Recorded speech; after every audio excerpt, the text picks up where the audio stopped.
Magandang hapon guys.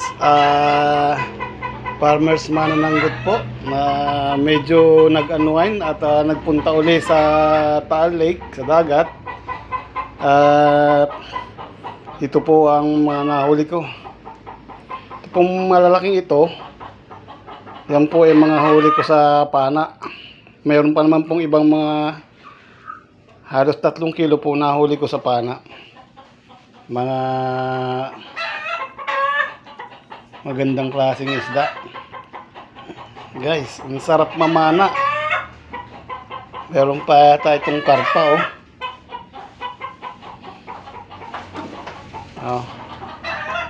huli gaya ako mga 8 kilo.